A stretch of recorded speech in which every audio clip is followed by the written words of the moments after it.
That is Keith Lockhart 25 years ago at his first press conference as the new conductor of the Boston Pops at the Boston Symphony Orchestra. He's surrounded by John Williams and Seiji Ozawa, two legendary conductors who were with the BSO for decades. Now, 25 years later, already, Lockhart too has established himself as one of the greats, a cornerstone of the Boston Pops, and a household name in Boston. I am Jared Bowen, Executive Arts Editor of WGBH, and I am delighted to be joined by Keith Lockhart as he celebrates his 25th anniversary with the Boston Pops. We have a whole half hour, Keith, filled with surprises and video appearances by some of your biggest fans. But congratulations on 25 years. Thank you, Jared. It's a strange way to be celebrating this milestone, but I'm glad to be with you. And conductors hate surprises, right? That's why we're doing this. Journalists love surprises. You know that, right? So we'll talk about, of course, how the pandemic has affected things, but how are you? I can't believe it's been 25 years. Can you believe it's been 25 years?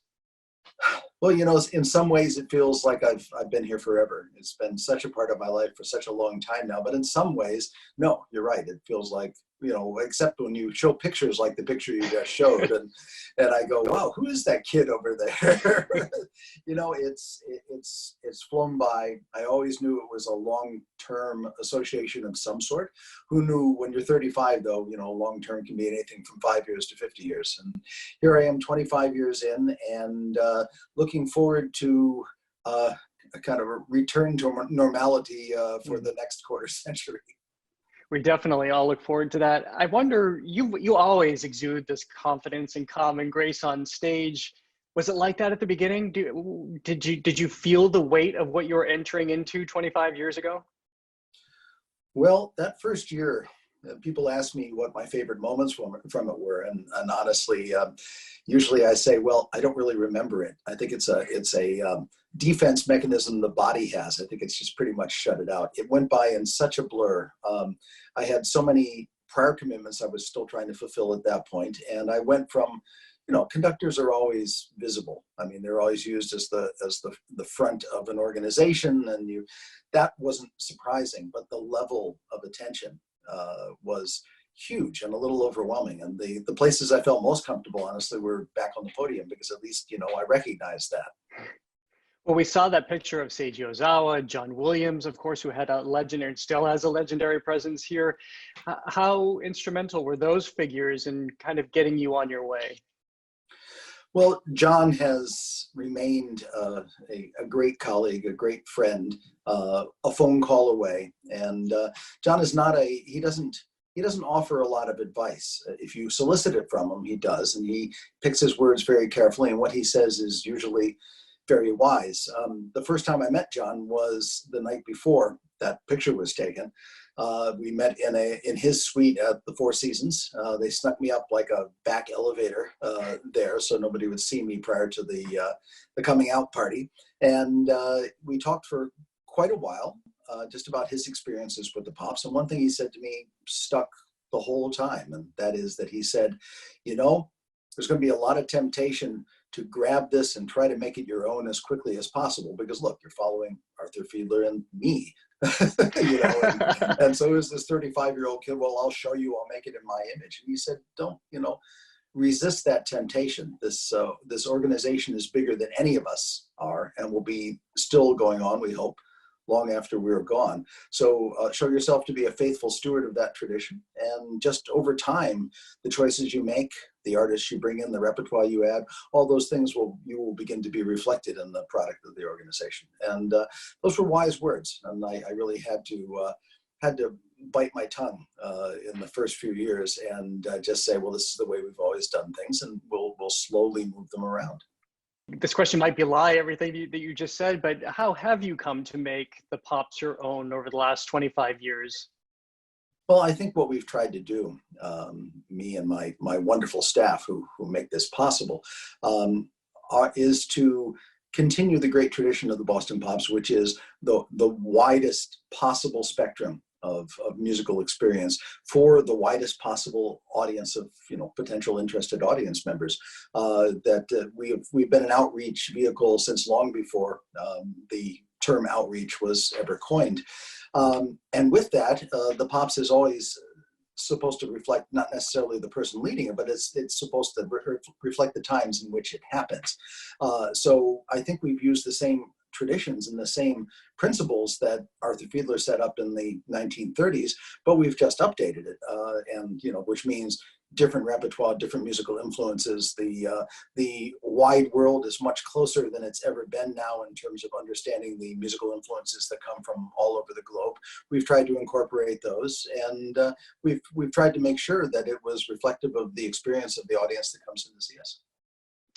Well, of course, it wasn't always that way. It took years to cultivate. Let's go back to some of those first years, even some of the first days with your press conference and this video compilation that we have of those very early moments. Pleasure now to present to you the next conductor of the Boston Pops Orchestra, Keith Lockhart. It's very much of an honor and very humbling to be here today. The Boston Pops is truly America's orchestra, so the idea of assuming the mantle of responsibility is a little bit, well, it tends to stop me dead in my tracks. Welcome aboard. Is this Symphony Hall? This is the place. I guess I'm gonna learn my way around. Yeah. As I view this job, there are two elements in it, one of which is very new and intimidating to me, and the other one of which is old hat.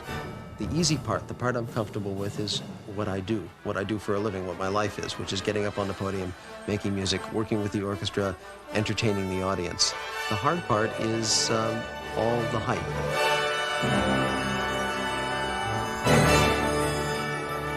I intend to become a citizen and a participant in Boston's life in the fullest way possible.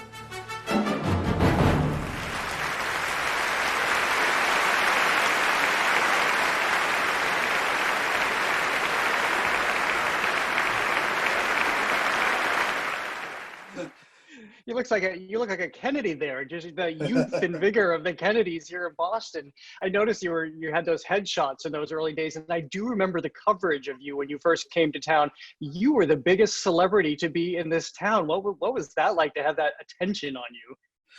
Well, it was, as I said, it was daunting. And that was the part that was the hardest to get used to. I mean, as I said, even though conductors are used to being spokespeople for their organizations and kind of involved in the community in ways that go beyond music making, I went from being the associate conductor of the Cincinnati Symphony one day to having a People magazine photo shoot, the next day. And my head was reeling from all that. It's funny, people always snicker when I say this, but I'm not really into the fame thing. I take it as part of what comes with this particular job, but I wanted to be good at what I did. I wanted to be recognized for being good. I didn't want to be, the other part was strange, and I've gotten over that now.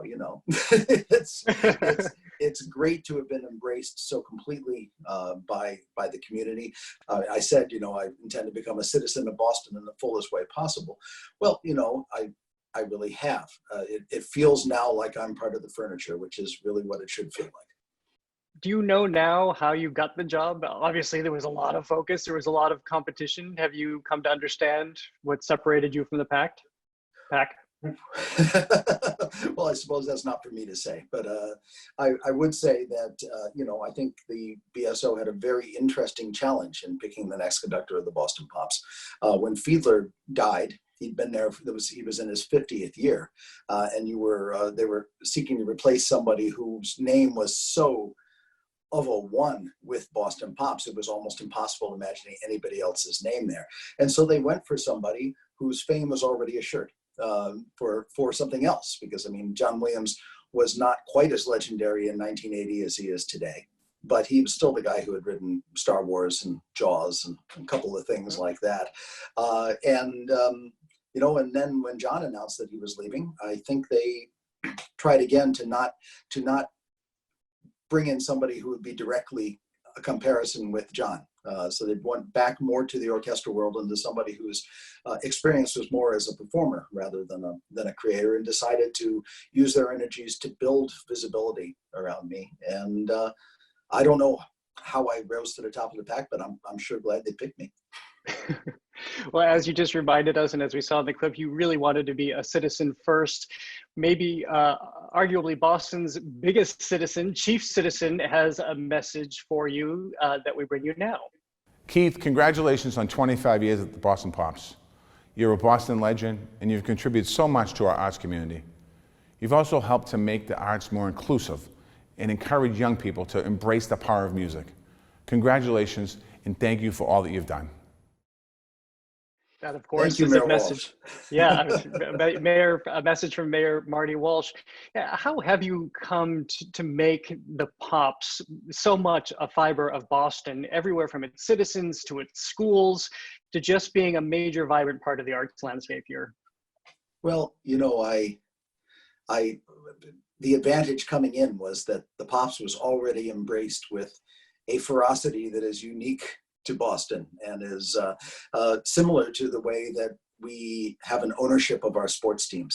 It's not just that a baseball team happens to be here. They are our Boston Red Sox, et cetera, et cetera. And the same thing is true with the Pops. I tell an anecdote from early on. I went over to a friend's place after a performance in my first season and was walking back to where I was staying at that point. And it was quite late. It was, 1:30 in the morning. And I came across two people who were washing the windows of an ATM enclosure. And they looked up as I went by, and I was had my head down and was just walking, and one of them said, "Hey, isn't that the new conductor of the Boston Pops?"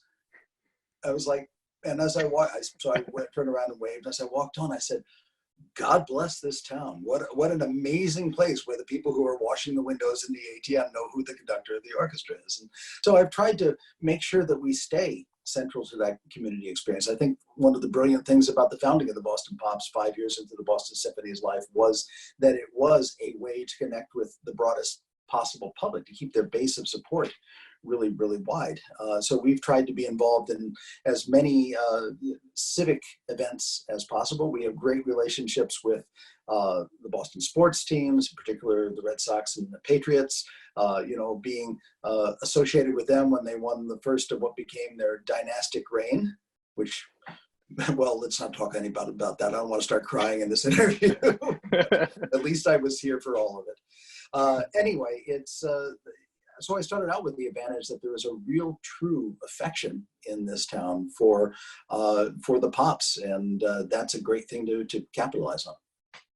We'll talk about the music, which of course we'll continue to talk about. But to start, how do you balance what your own personal interests might be with how you want to carve out an identity for each season, the spring Pops, and then of course holiday Pops? Well, in terms of personal interests, I mean, it's obviously, I think it's very important for any performer to not perform anything that they can't at least fall in love with some effort. I mean, I think of that in terms of my classical career as a conductor as well. There are certain composers whom I've never done their work because they don't speak to me in a way that I feel that I can understand, and then turn around and make them speak to another group of people. I mean, that's what a conductor is. They're a conduit. They're a connection between the composer and the audience, between the orchestra and the audience, between individual members of the orchestra. You are the person who brings those constituencies together. And if you can't get behind the material you're doing, it'll show. It'll show in a less committed, less passionate performance. With the Pops, what's happened, especially over these last 25 years, is that we still play an incredibly broad array of music for an incredibly broad array of audience, but it's become a little bit more separated. When I first came, every concert we did pretty much it was like the automat, for those people who can remember the automat. It was, it was something from column A and something from column B and something from column C. It was all a variety show sort of concept. And that has changed over the years to audiences that are more specific in their desires and what they want to hear. We have a Broadway audience. We have a kind of interesting, cutting edge singer-songwriter, rock legend sort of audience. We have an audience that's still very much in the traditional Fiedler program sort of thing. We try to play to all those constituencies. And along the way, I get to do a lot of music that I love. And I'm fortunate to have always had a very broad palette in terms of the music that says something to me. Let's take you back to the podium for a moment. Here we have you conducting Dvorak's Carnival Overture.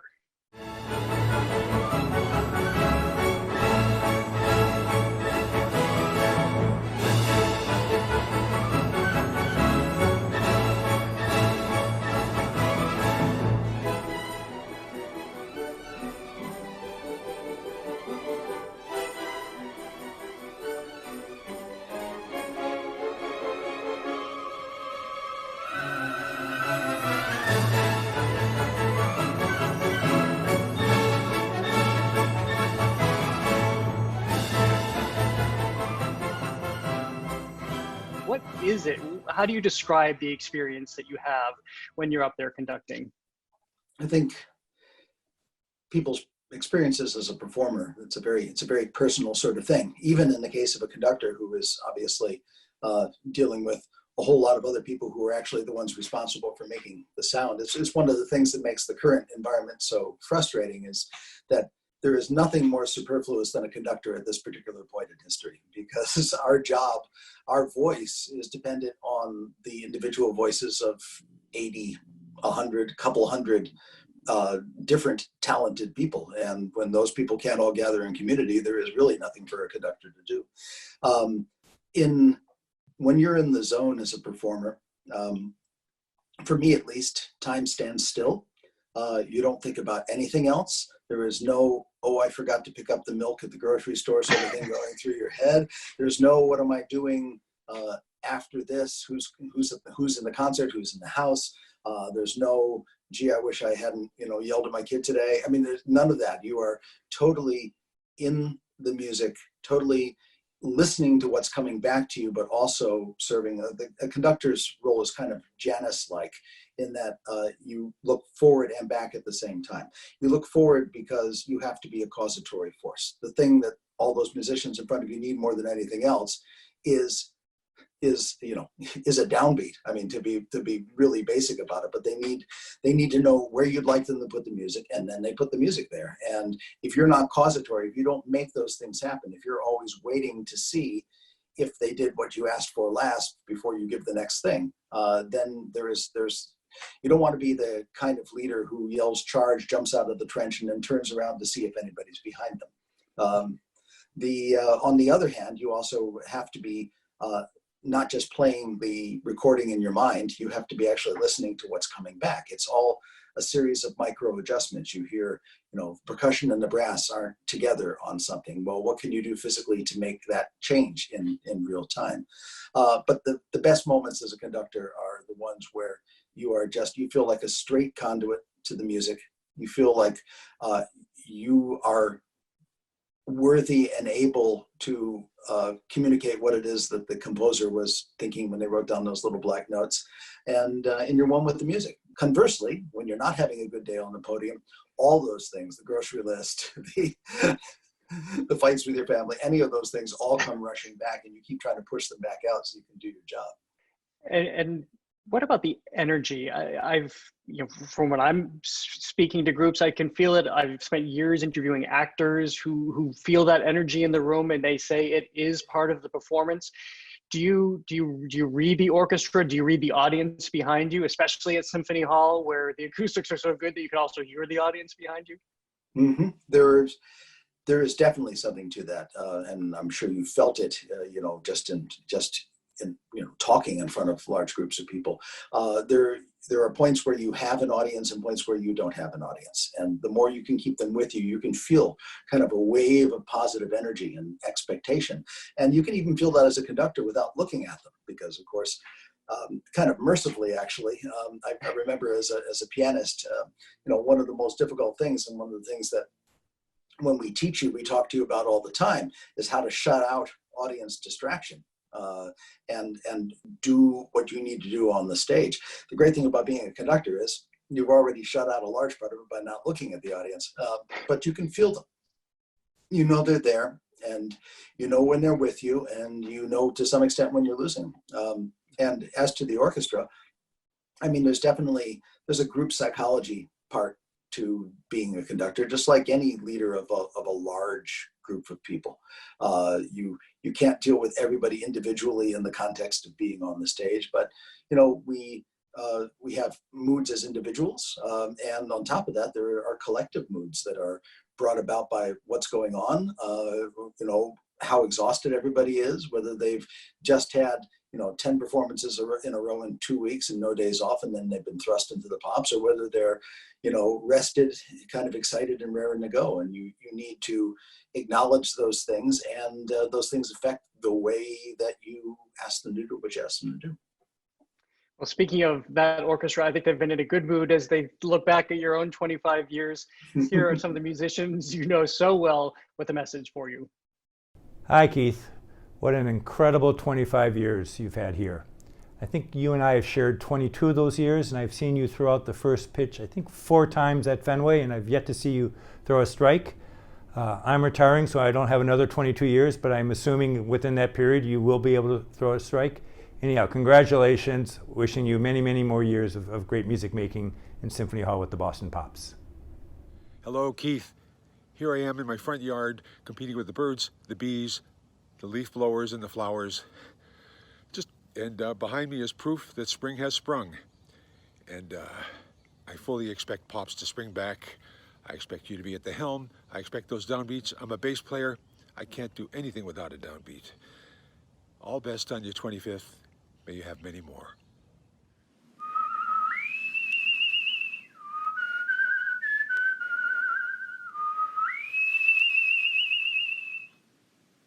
I'm standing in front of this bird painting, and I just had to whistle. Hi, I'm Owen Young, cellist with the Boston Symphony and Boston Pops. It reminded me of the time when Keith asked me to provide the whistle in the intro to 'Twas the Night Before Christmas on the Pops Sleigh Ride album. I was honored and thrilled. Happy 25th, Keith. How quickly time flies. I'm seeing these for the first time at the same time you're seeing them for the first time. But how about Mark Volpe, of course, the head of the BSO and Pops, throwing shade your way with your strike at Fenway? I went out there with a simple goal the first time. I've probably thrown the first pitch out 10 plus times at this point. And I think I think he made me just miss the 6 strikes out of the 10 when he was there 4 times. But the first time I was there, I was with a member of our PR staff, a young guy, and I brought a glove, and the two of us threw for like 20 minutes before I went out to throw the pitch. I was on the sidelines doing long toss, basically.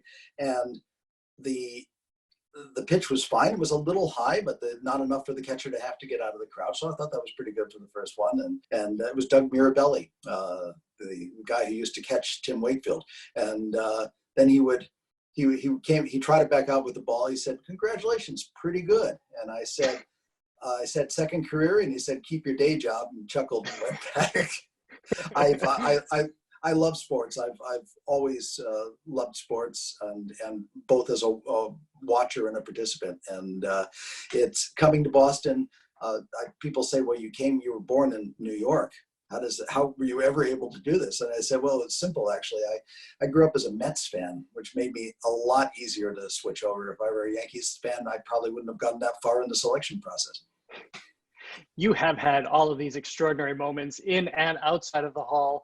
What are, I'm sure you get asked this question all the time, and I'll try to be inventive about it, but what strikes you about the opportunity you have? You look through the roster, and you've had the who's who of Broadway history, of American musical songbook history. You've had exposure to so many of the greats. Looking back is the only way really to see that. And when I look back, I'm just kind of amazed at who has crossed that stage. I mean, both historically and the longer history of the Boston Pops, which really reads like a who's who in entertainment for the last nearly a century now, and just the people I've had a chance to work with.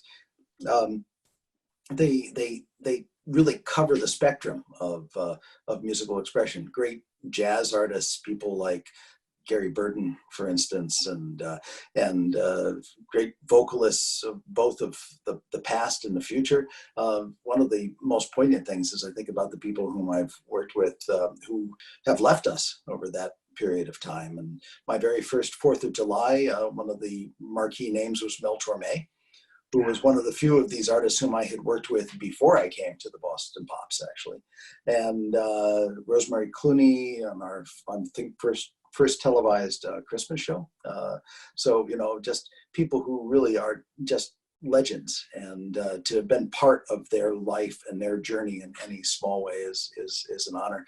But, you know, we're always looking to what the next collaboration is and who the next most wonderful people are. These last couple of years, discovering people like Rhiannon Giddens, for instance, just, you know, pure talent and a unique voice like nobody we'd ever put on stage with us before. That's what keeps it fresh, and that's what keeps it moving forward.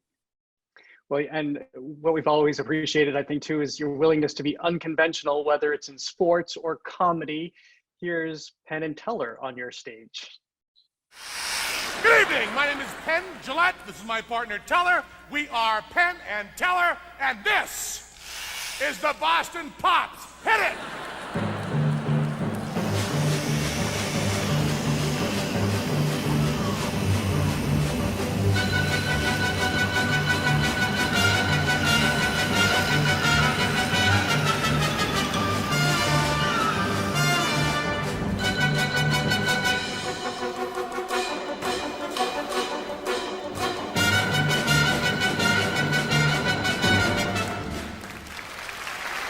Nice cut off.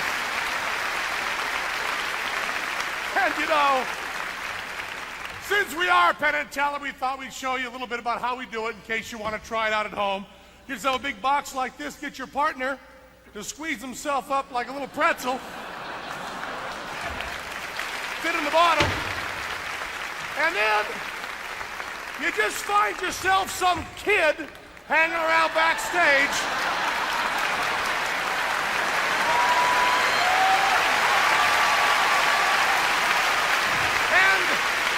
Slip him $20. Thanks a lot, kid. By the way, what's your name, man? Hey, I'm Keith Lockhart. Keith Lockhart! Yeah. What's the statute of limitations on that? Can you tell us how the joke was, how the magic trick was done at this point, or are you still sworn to secrecy? As you saw, they showed you how the magic trick was done. The story that hasn't been told about that was that that box, as you can imagine, was not built for comfort. So, and I had to lie there for something like 10 minutes. It was the first trick after the beginning of the half. And I got in there, and the rehearsal had gone just fine. I got in there and they shut the lid, and there was a bolt sticking out of the frame above me that went straight into my forehead that hadn't been there before. It turned out that somebody had thought I'd be more comfortable and put padding under my head so that I would be more comfortable lying on it. And the padding pushed my head up far enough that it ran straight into this bowl. So I came out afterwards and I was like, I'm expecting to have a hole in the middle of my forehead. So, you know, that's kind of poignant. Penn and Teller were coming back to join us this season for the 25th anniversary season.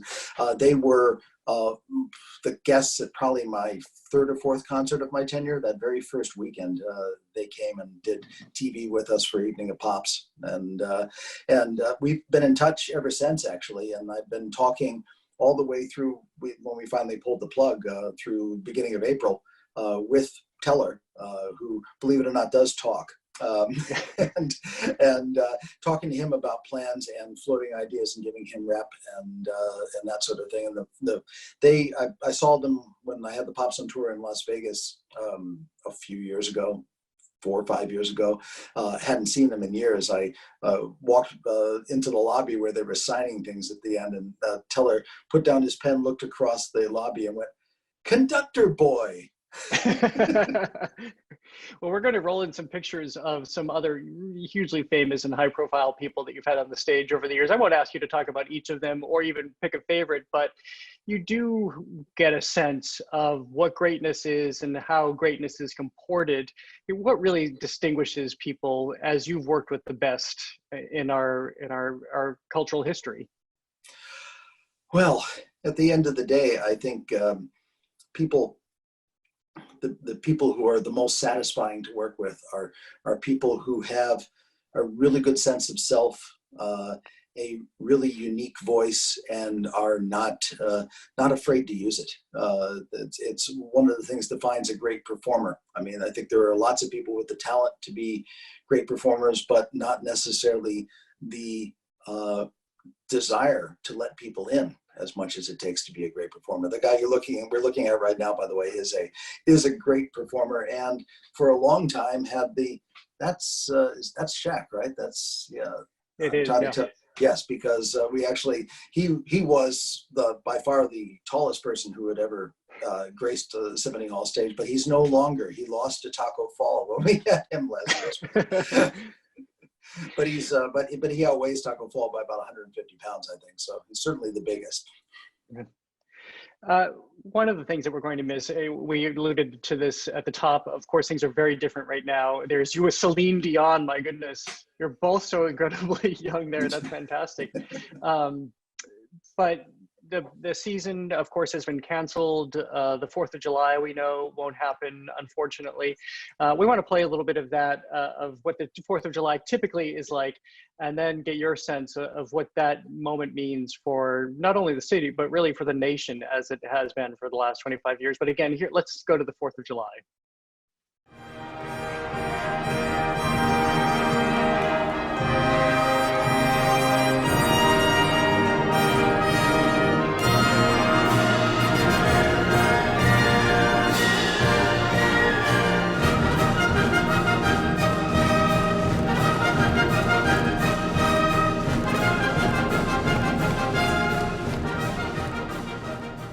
How are you dealing with this moment when these things don't get to happen, when you don't get to have the audience and you're not playing? Well, it's funny. The Pops has been there through thick and thin, through a lot of events, a lot of changes, some good, some bad, some traumatic and tragic. I mean, 9/11 in particular coming to mind for that. And we've always been able to offer something. I think that's really one of the things that music and the performing arts do extraordinarily well. They offer things they give you what you need. If you need escape, they give you that. If you need just to be entertained and laugh without thinking about anything else, they give you that. If you need comfort, if you need the feeling that there's something better and bigger beyond us, music can put you in touch with all those things. And always in the past, the marathon bombing, 9/11 moments, we've been able to do that. And the most frustrating thing about this one is that for the first time, our ability to do that has been taken away, because it strikes at the very core of what music is about, which is about community. We as performers, we have our own specific reasons for wanting to perform. But the reason an audience comes is because they want to enjoy a shared emotional experience in the company of others. And the one thing that has been most destructive too, I'm not just speaking selfishly about the performing arts, is our sense of community. And so that in that way, even though, I could have seen the 4th of July cancellation coming, and indeed we've been discussing it for a long time. Every one of these things, when they fall one after another, the rest of the BSO season, the Pops season, my summer teaching institution in North Carolina, July 4th, Tanglewood, it just feels like another kick in the gut. I think it's very hard. I certainly feel, there are pragmatic concerns. This is going to be a very tough road to hoe for performing arts organizations in general. We're losing a lot of ground now, and we have to make that ground up. And I think anybody who thinks that things will just automatically spring back into place exactly the way they were is being wildly overly optimistic.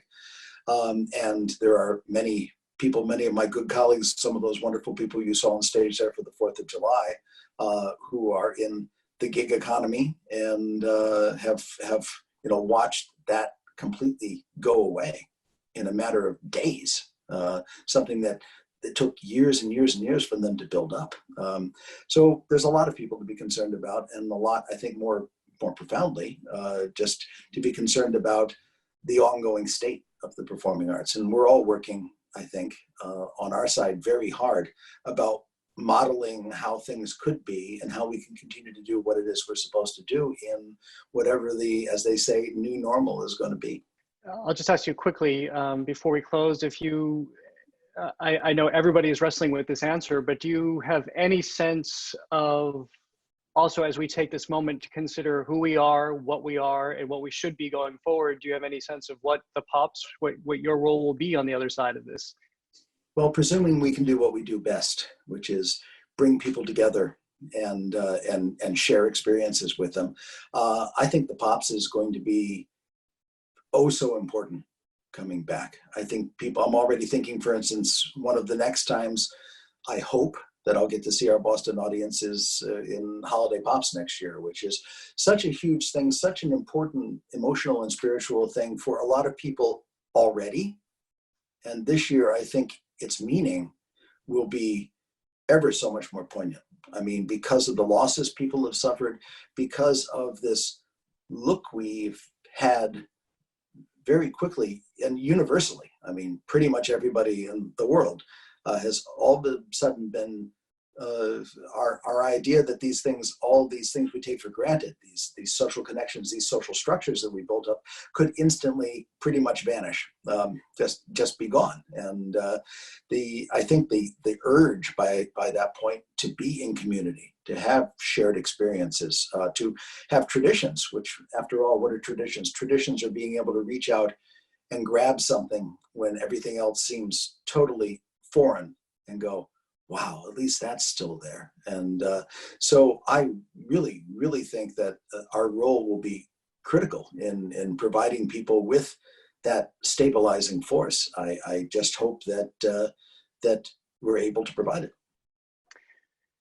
To turn things back to you for just a moment, a bit of a rough transition, but we have one last video of more of your friends and fans in tribute to you that we want to share with this. And we want to share this with you now. Hey, Master Lockhart, it's the Texas Tenors. And we want to congratulate you and wish you happy 25th anniversary on 25 spectacular seasons with the Boston Pops. Here's the 25 more. Congratulations. Congratulations, Keith, and the fabulous Boston Pops on this milestone. I have such wonderful memories performing with you. Here's to the next 25 years. Mr. Lockhart, happy 25 years. So happy to know you. So sorry to miss you. We were very much looking forward to playing together, but as you and I have discussed, is going to happen. So much love from us in Guster and all of your fans around the world and behind this bamboo curtain. Bye. We're just out of time now, so I'll leave you with the last word. But before I do that, I'll thank you so much for joining us and congratulate you personally on 25 years. It's been a joy. I've even been on stage with you. I've been so delighted to be on stage with you to read 'Twas the Night Before Christmas. Congratulations on all of your success and having this moment, despite this moment. Keith Lockhart, thank you so much. Thank you, Jared. And may I say, it's been such an honor and such a thrill. And those of us who go into music for a living, you know, we're kind of, you know, casting ourselves blindly into the storm. I never had any idea that I could be so fortunate as to get to make great music with some of the best musicians in the world and one of the most supportive communities I could possibly imagine. So thank you, and thanks to everybody for embracing me and bringing me in. I'm so happy that things worked out the way they did a quarter of a century ago. Well, a great last note from Keith Lockhart. Again, congratulations and thank you. Thank you to all of you watching at home. Have a great day.